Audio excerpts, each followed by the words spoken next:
அனைவருக்கும் வணக்கம். நான் உங்கள் அங்குராஜ். நாம் தொடர்ந்து பார்த்துட்டு இருக்கிறது செல்ஃப் டெவலப்மெண்ட். அந்த வகையில் இன்றைக்கி நம்ம பார்க்க இருக்கிறது ஒரு சேலஞ்சிங்கான ஒரு கிரியேட்டிவ் என்று சொல்லக்கூடிய ஒரு செயலை ஒருவர் செய்தார் என்பது தான். ஏனென்று சொன்னால் கிரியேட்டிவிட்டி அண்ட் இன்னோவேஷன் என்பது மிகவும் முக்கியமாக தினசரி நாம் கடைபிடிக்க வேண்டிய ஒன்றாக இருக்கிறது.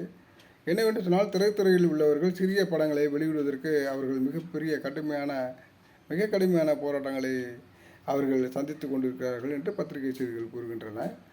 அதன் அடிப்படையில் பார்த்தால் சிறிய படங்களை திரையரங்கில் வெளியிடுவது என்பது மிகவும் சிக்கலான ஒன்றாக இருக்கின்ற இந்த காலத்தில் இதற்காகவே மெனக்கெட்டு வினய் தின்காரி என்பவர், அவருடன் ஜி.கே.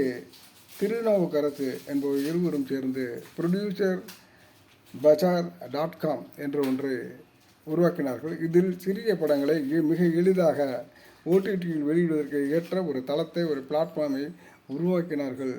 இதுதான் அந்த இன்னோவேட்டிவ் அண்டு கிரியேட்டிவ் ஆன ஒரு செயல். இதன் மூலம் மிக சாதாரணமான தயாரிப்பாளர்கள், சாதாரணமான சின்ன திரைப்படத்தை எடுத்தவர்கள் எல்லாம் கூட மிக மிக எளிதான முறையில் சிக்கலற்ற வகையில் அந்த ப்ரொடியூசர் பஜார்.com என்ற பிளாட்ஃபார்மில் வெளியிடுவதற்கு உரிய வசதிகளை அவர்கள் செய்திருக்கின்றார்கள். இதுதான் கிரியேட்டிவிட்டி என்பது. நன்றி, வணக்கம்.